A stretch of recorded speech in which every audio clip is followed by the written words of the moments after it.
Cartea a patra, Oștirea izbăvitorului. Capitolul 7, Calea ucigașă.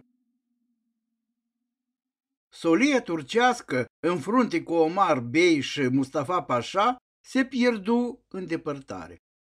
Oștirea muntenească porni mai departe, dar peste vreun ceas de mers dădu de o țeapă îngropată de curând pe marginea drumului. În ea era înfipt un osândit care mai răsufla. Avea o față plină de durere, iar pe creștetul și umerii săi se așezase un stol de corbi. Auzind gălăgie de pe drum, ochiul lui se întredeschise. "Ei tare, hoțomanu!" zise doamnei Oltea spătarul, apropiindu-se și el de osândit. "Sau poate chiar ucigașul muierii pe care ai îngropat-o?" Era mulțumit de sine. Acum, când avea sprijinul unui dregător de la curtea sultanului, gândea Graur, în fața lui aveau să se deschidă uși cu mânere de aur, după care ar putea să-l aștepte chiar un scaun domnesc. De unde știi? Azi poți nenoroci un om cu o bârfă, zise Coana Oltea. Atâtea neadevăruri s-au spus despre dânsa, despre Bogdan, dar și despre Ștefan, pentru a-i face pe boieri să-i osândească și a-i îndepărta de la putere. Cei care le stârneau trăgeau nădejdei ca ea sau Bogdan să facă la mânie lucruri necugetate. Dar avea rost să lupte cu minciuna crescută pe drojdia urii? Ori trebuia ea să se judece cu defăimătorii? Să alerge prin târg și să oprească lumea spunându-i că ce se vorbește despre ea e neadevărat? Fiind lovită de bârfe, Oltea a înțeles că o poate apăra doar smerenia și fapta bună. Ea își dădea seama că sfatul spătarului cu Mihu era împotriva fiului ei, căci altfel ar fi fost chemată și ea la el, iar dacă au pus la cale o înțelegere, era și mai rău. Trebuia să-l găsească cât mai repede pe Ștefan, ca să nu pățească asemenea acestui osândit. Judecata se descurcă cine-i vinovat și cine nu. Așa o sândă o au ucigașii, îi răspunse spătarul, uitând pe semne că asemenea pedeapsă îi făgăduise Vlad. Stăpânirea știe cum să afle adevărul, punând păcătosul la fiert în ulei, în ceară clocotită sau plumb topit, dar schingiuitul ăsta nu-i bun, pentru că păcătosul își pierde repede simțirea și moare. Cred că ar trebui să se chinuiască mai mult, râgâie el fără a se rușina. Să ajung eu a căzni, aș pune vinovatul într-un butoi cu șobolani, ca să-l mănânci de viu.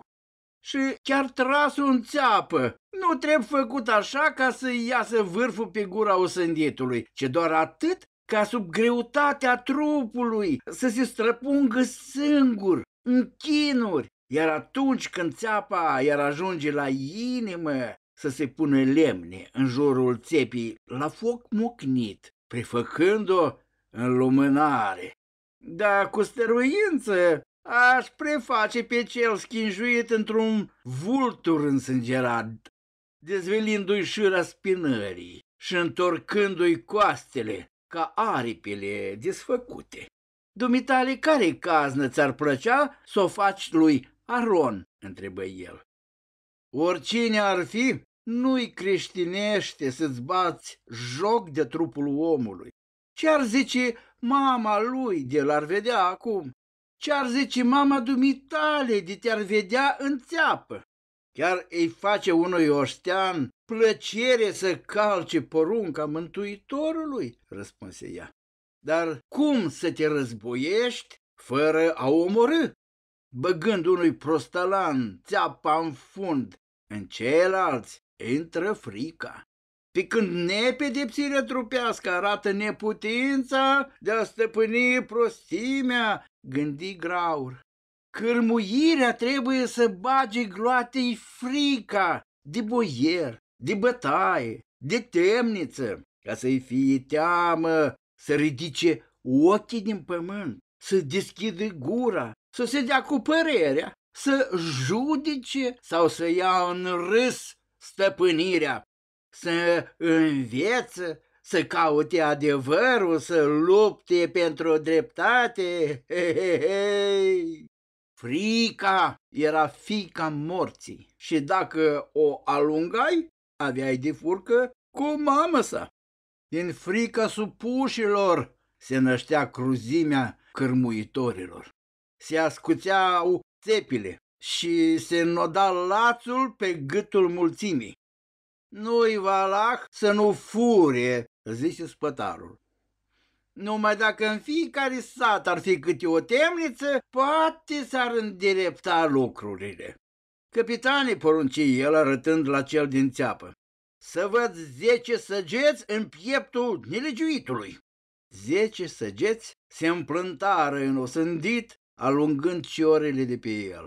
Sărmanul icni și răsuflă din greu, fără a scoate măcar un strigăt.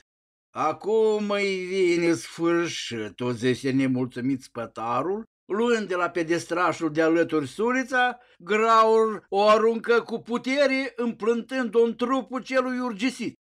Prin rană țâșni sângele stropindu-l, iar nenorocitul deschise gura.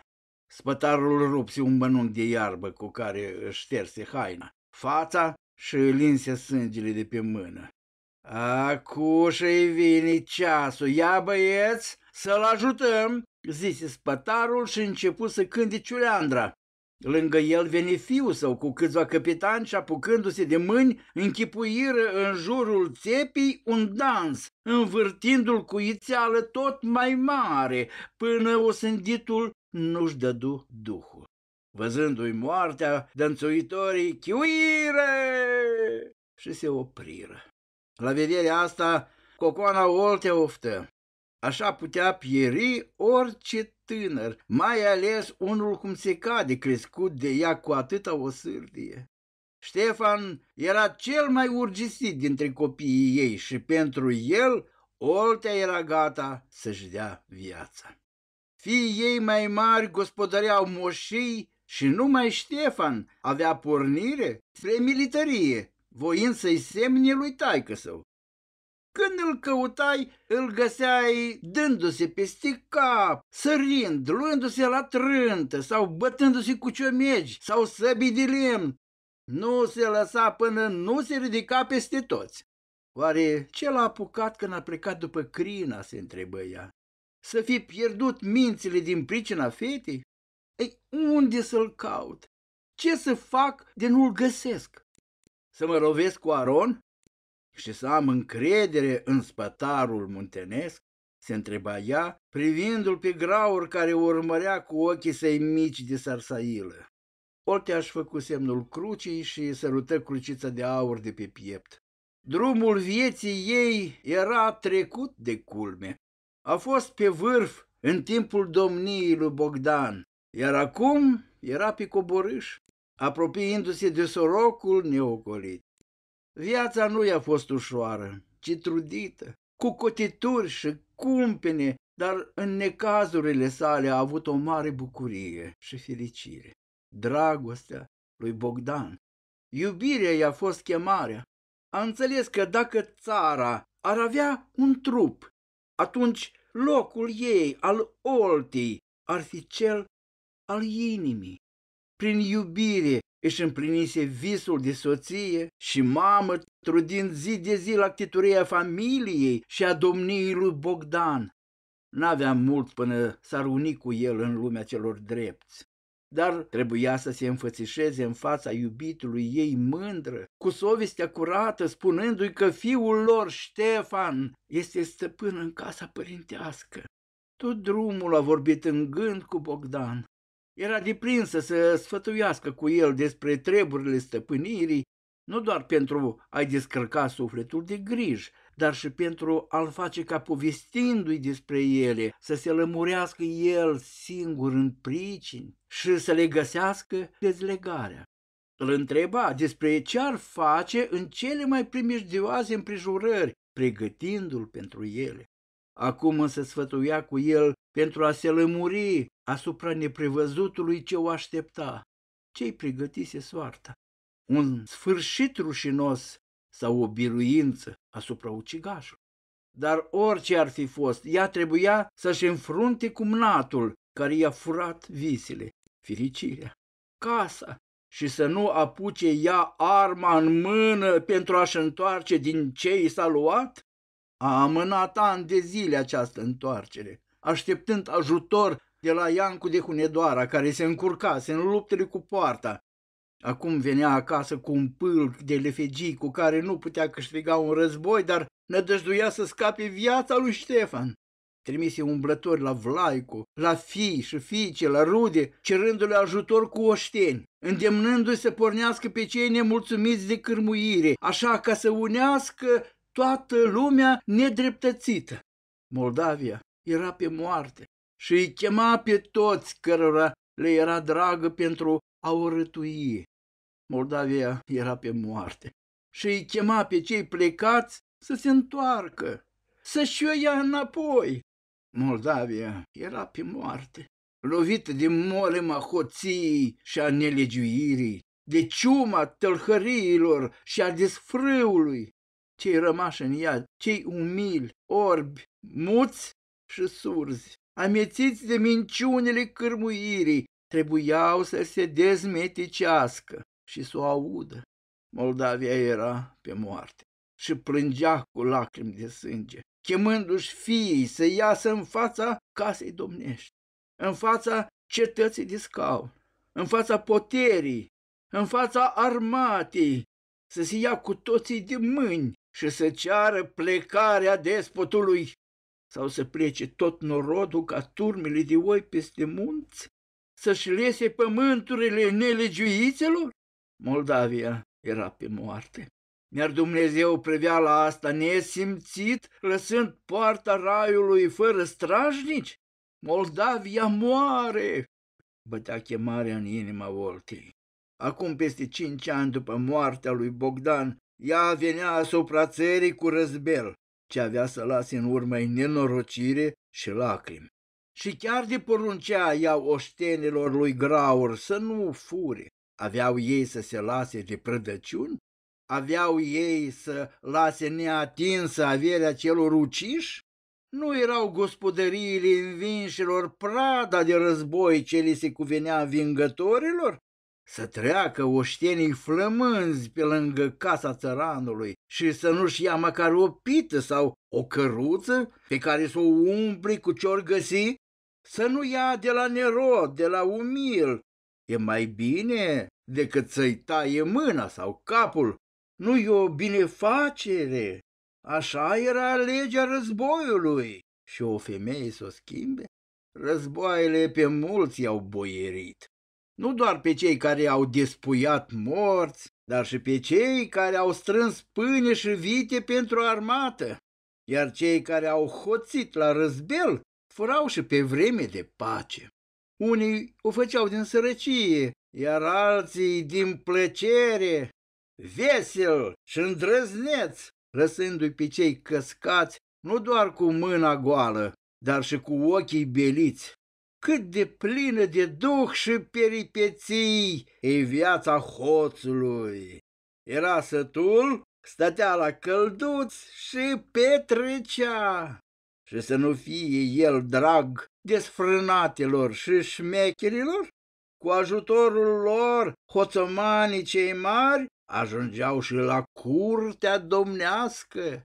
Ei, pe câți hoțălăi i-a prins ea cu oca mică, chiar printre cei ce se dădeau înnoitori de cârmuire, izvoditori de primeniri. Acum, sub stăpânirea lui Aron, toată lumea era slobodă să se îmbuibe din furtișaguri, ori să moară de foame.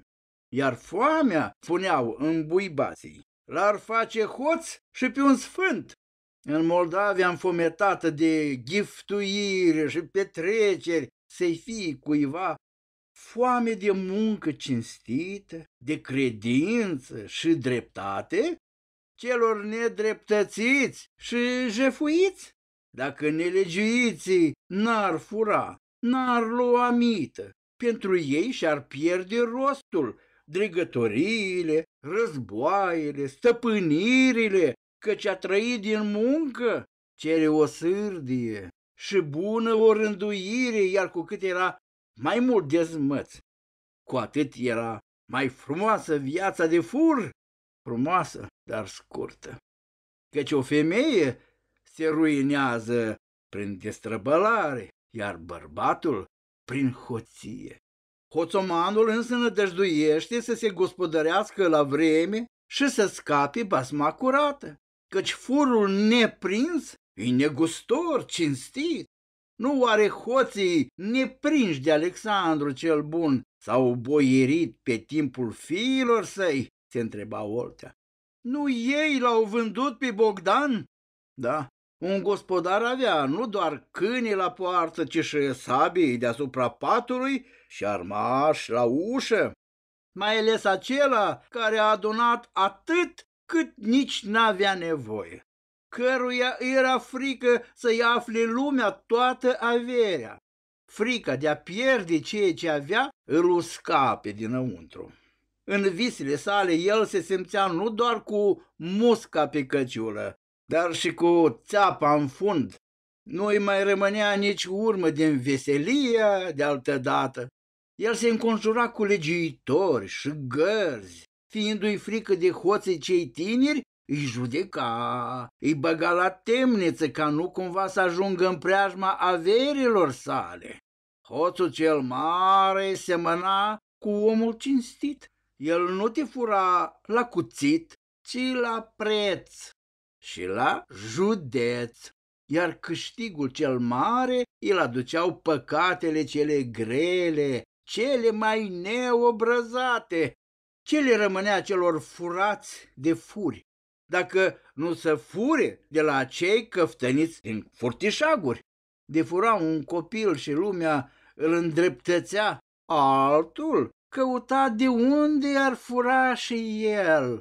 Așa creșteau hoții, hoatele și hoțilașii, dar de n-ar mai avea ce fura. Se răzvrăteau? Nu se prefăcu sfatul țării în adăpost hoțomanilor, în sfatul hoților. Nu mai semăna de mult cu frăție de aur. Se smintise Moldavia cu totul. Nu mai era țara în care Oltea s-a simțit fericită.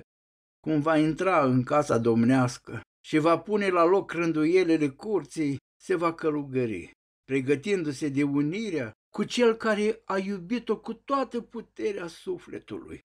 Cugetând la Bogdan al ei, se gândea și la moarte, la înmormântare, a cărei rânduială o scrise pe un zapis, ca să nu o uite nici ea, dar nici cei care vor avea grijă să împlinească această ultimă voință. Își va da ultima suflare împăcată cu sine, cu oamenii și cu Dumnezeu, rugând îngerul blând să ia cu pace sufletul ei, ducându-l alături de cel al lui Bogdan. Dar până atunci mai avea de luptat pentru mezinul ei. Acum Oltea se întorcea în țară asemeni Sfintei Parascheva. Tot drumul s-a rugat pentru Ștefan și izbăvirea țării. Dar se vede că greutățile cele mari o adăstau încă. Rădvanul în care ședea era însoțit pe dreapta de armașul Costea, care mergea călare, iar pe stânga de spătar. Doamna Oltea scoase capul afară și privi în lungul drumului pe care lefegii mergeau agale, mestecând glodul. Așa nu mă ajunge la Suceava nici de ispas, zise ea, întorcându-se supărată către Graur. El se făcu că n-aude și Oltea îi aruncă nerăbdătoare încă o învinuire. Un boier cuvincios ar răspunde unei doamne. Spătarul privi la Costea jâmbându-se și dădu lămurire. Aștept să mă ajungă din urmă câteva cete. Peste un ceas ne-am opri să facem tabără. Sunt unică, zise el. Mic, negricios, cu capul rotund ca un bostan și cu nasul lung, spătarul se asemăna într-adevăr cu un Graur. Oltea se gândi că, ținând-o în neștire, fără a-i spune ce vești îi aduceau iscoadele trimise în târgurile și satele din preajmă, dar și cele de la hotar și din jurul scaunului domnesc, spătarul se dovedea a fi împotriva ei. Să fi purtat grauri pe ascuns înțelegeri cu ucigașul? Unicul bărbat în afară de Bogdan și fiul ei Ștefan la care se gândea adesea Oltea era Aron. El n-a omorât-o împreună cu Bogdan și nici nu i-a tăiat copiii. Să fi jelit ucigașul sângele cumnati pentru a se bucura de chinurile ei. Poate că el, ca și boierii, o nesocotea, crezând că Ștefan n-are drepturi de moștenire sau simțea față de ea o slăbiciune. Ea a fost ceea care i-a deschis calea la curte, socotindu-l de cumnat. Rătuirea ei a fost mulțumirea lui pentru asta? S-o fi socotit el de proastă, pe când ea a vrut să fie doar împăciuitoare. Acum însă Oltea învățase să se ferească de prietenia vrăjmașului. Ea își trecea adesea prin minte zilele domniei, punând pe cântarul faptelor vorbele curtenilor care i-au ascuns primejdea. Să fi fost această dușmănie izvorâtă din lupta ei cu hoțiile de la curte sau din iertarea pentru cei greșiți? Rămânând nepedepsiți, furii au izvodit hâtrenii până au găsit omul ce i-a luat capul voievodului. Mai ales că aveau sprijin. Năzuința lui Bogdan de a izbăvi Moldavia de supușenia față de leahi îi făcu vrăjmaș la curte de la Cracovia, răspopitul fiind o armă de răzbunare a craiului leșesc pentru umilirea sa de la Tămășeni și de la Crasna. Aron însă nu-și dădea seama cu cine își puse capul la bătaie. O fi ea femeie, dar nu era atât de slabă ca să nu-și răzbune bărbatul. În anii ce au trecut de la nunta sângeroasă, ucigașul a urmărit-o, dar a lăsat-o în pace. Din dispreț sau recunoștință? Sau că era în războaie cu Alexandrel, dar ce fel de recunoștință putea avea el față de ea? Era acum când nepotul Vlad îi făgădui lui Ștefan ajutor cu armata, a trimis o iscoadă pentru a-i lua zilele băiatului. Răzbunarea Oltei a copt ani de zile în care ea jurase să crească din Ștefan un tânăr luminat. Asta era cea mai înțeleaptă răzbunare, învingând răutatea cu virtutea. Oltea oftă și după ce stătu pe gânduri se întoarse către graur. Ar trebui să trimitem iscoade la Suceava ca să aflăm unde l-a văzut lumea pe Ștefan. Să știm cine pregătește Aron, îi spuse ea. Dar spătarul nici nu se întoarse către dânsa. Poate ar fi trebuit să meargă singură la moșia lui Vlaicu, chemând și copiii acolo. Fratele, se gândi ea, o va ajuta să adune oșteni. Vlaicu îi cunoștea pe pârcălabii cetăților, pe Hatman. El avea cuvânt greu în fața oștenilor, știindu-l toți ca unul dintre vitejii de la Tămășeni și de la Crasna. De ce nu îmi vin vești de la Vlaicu, de la rude, de la băieții mei? Se întreba ea. Copiii ei puteau nimeri la grea în Anghii dacă nu s-ar ascunde, ori nu s-ar uni cu oastea munteană. Ea închise ochii și se rugă. Doamne Iisuse Hristoase, Mântuitorul nostru, mă rog ție cu inima zdrobită și ție îți încredințez pe fiul meu. Zilele mele se apropie de sfârșit și toată nădejdea mea e la tine, Doamne. Când picioarele mele slăbite mi-au dat de știre că drumul meu se apropie de capăt, ai milă de Ștefan. Când ochii mei slăbiți te-or vedea doar pe tine, ai milă de Ștefan. Când mâinile mele amorțite nu vor mai ține crucea, ai milă de Ștefan. Când urechile mele nu vor mai auzi bocetul, ai milă de Ștefan. Când gândurile mele se vor bucura de mântuire, ai milă de Ștefan. Când inima mea obosită nu va mai putea să bată, ai milă de Ștefan. Când ultima mea suflare va da semn nimicniciei mele, Ai milă de Ștefan, când cei din jur vor striga la tine. Ai milă de Ștefan, când sufletul meu și-a lăsat trupul. Ai milă de Ștefan. După ce se liniști și-și șterse lacrimile, văduva lui Bogdan Vodă deschise celălalt oblon al Rădvanului. Cu așa oaste îmi pierd fiul, îi spuse ea armașului Costea. Ce facem? Prin ce coclauri a ajuns? Pe mâna cui? Și în vremea asta inima ei a sărit de bucurie, căci zări pe drum un călăreț pe cal domnesc, mergând în galop care semăna cu feciorul său. Ștefan, spuse ea arătând spre el lui Costea, dar armașul dădu neîncrezător din cap. Oltea strigă la călător, dar el nu auzi. Un pâlc de călăreți apăru de pe un drum lăturalnic și o luă în urma lui. Ștefan! Strigă înfricoșată Oltea, dar tânărul dispăru după deal. Să fie auzit Dumnezeu rugăciunea și îi scoase în cale fiul. Trebuia doar să-l ajungă din urmă, scoțându-l din primejdie. Drumul ei de întoarcere era sub semnul morții chiar de la început, dar cum putea fi altfel calea spre bârlogul ucigașului? Oprește, strigă vizitiului doamna Oltea. După ce Rădvanul se opri în loc, ea coborâ și întinse mâna către slugiu, poruncindu-i: ajută-mă! Urcată pe capră, Oltea luă în mâini frâile cailor și, biciuindu-i, părăsi oastea, strigându-i spătarului: trimite în urma mea o ceată de călărași! În urma ei porni doar armașul Costea. Du-te învârtindu-te, bombăni printre dinți grauri urmărind-o. Iată, oameni de aiștea tulbură apele și rânduiala lumii, gândi el. Dacă unul ca Ștefan, pentru care crezul e mai vașnic ca banii, ajunge în capul țării, oamenii cu stare nu mai au liniște. Ei, acum chiar avea tot dreptul să nu se grăbească.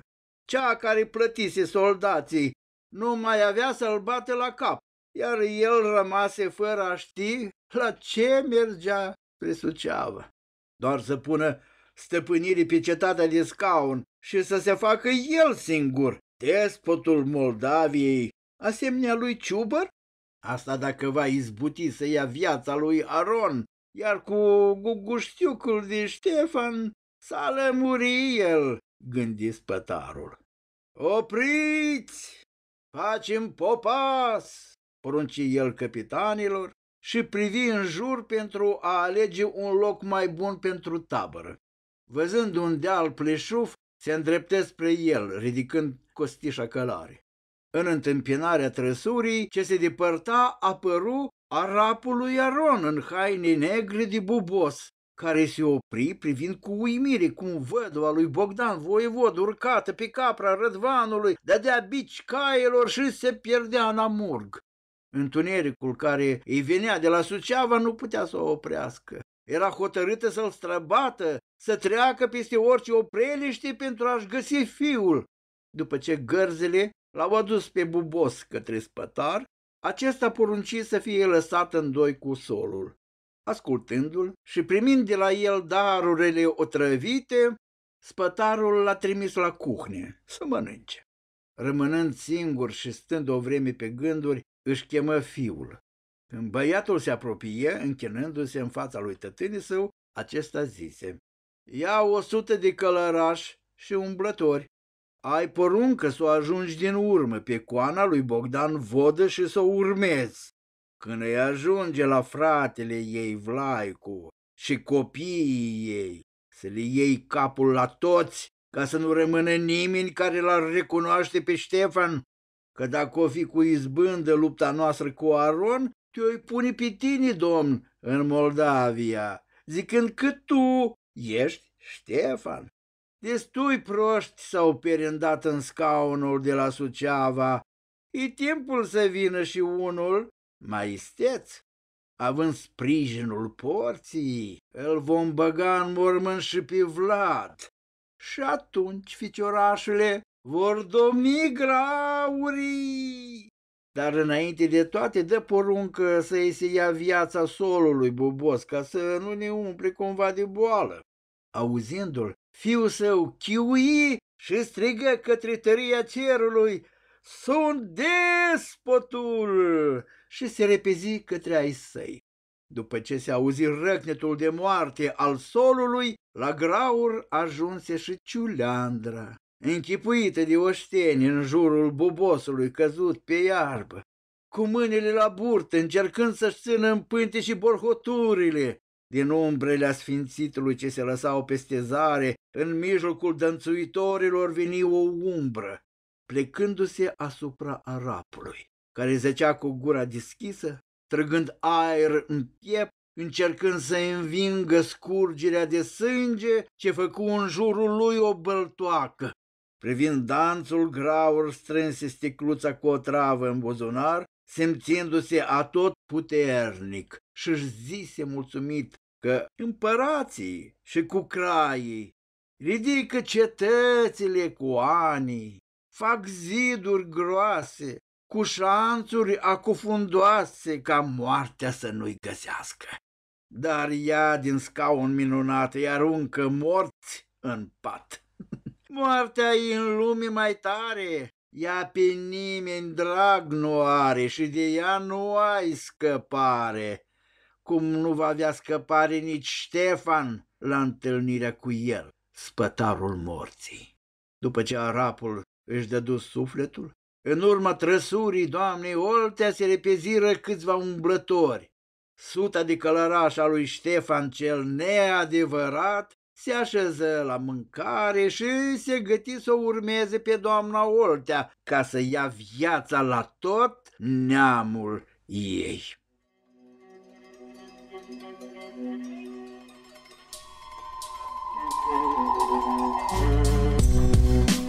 Cartea a patra, Oștirea izbăvitorului, capitolul 7. Calea ucigașă.